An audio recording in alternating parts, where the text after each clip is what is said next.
If my last Do It Together video has inspired you to move estate planning to the top of your priority list, especially if you have children, I'm happy to have gotten you past that first, and maybe most challenging hurdle, recognizing that you need to get it done. I'm Peter Guay of PWL Capital, and in today's Do It Together segment, let's keep up that momentum by going over the 3 key documents that make up a solid estate plan at any stage in your life. These are your will, your power of attorney, and your mandate. While each is important in its own respect, they bring you and your family the most peace of mind when you write all 3 together. Today, I'll explain why that's the case.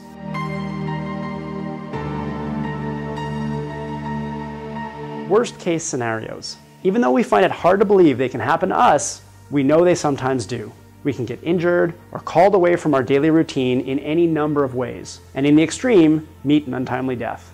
While you may not be able to prevent the unexpected from throwing you for a loop, you can, and should, spell out what you want to have happen if it does. 3 relatively straightforward legal documents is all it takes. These documents include your will, your power of attorney, and your mandate, otherwise known as your living will.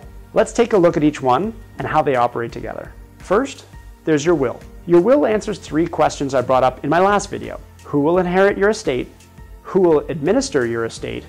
And, so important, who will take care of your children, both day-to-day and financially, if you pass away before they reach adulthood. In short, your will covers your critical wishes in the event that you die. That's an important start, but what about life's many other what-if events? There are other circumstances that might not kill you, but can leave you temporarily or permanently unable to be there for yourself or your loved ones. Then what?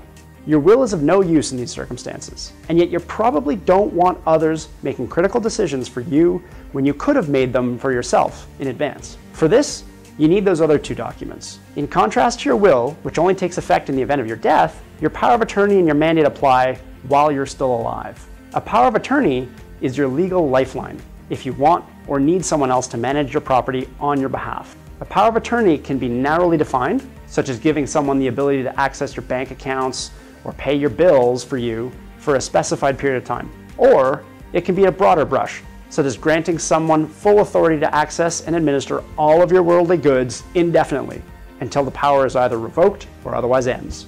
To name a few examples, you might want a power of attorney if you need to buy a house, for instance, but you're traveling, or you're out of the country, or you're stuck in a hospital nursing an injury. In all of these cases, the person to whom you delegate power of attorney can sign documents on your behalf. This is often your spouse or someone you implicitly trust. So if a power of attorney covers these sorts of events, what's a mandate for? Well, with a mandate, also known as a living will, you can designate 1 or more people, your mandataries, to take care of both your property and your personal health decisions if you become temporarily or permanently incapacitated. In other words, if you're no longer able to make decisions for yourself. Once you reach that point, your power of attorney is no longer valid and your mandate takes over. Believe me, I hope you never ever need a mandate. But imagine if you were left requiring this level of care and you'd not taken the time to lay out your wishes in advance.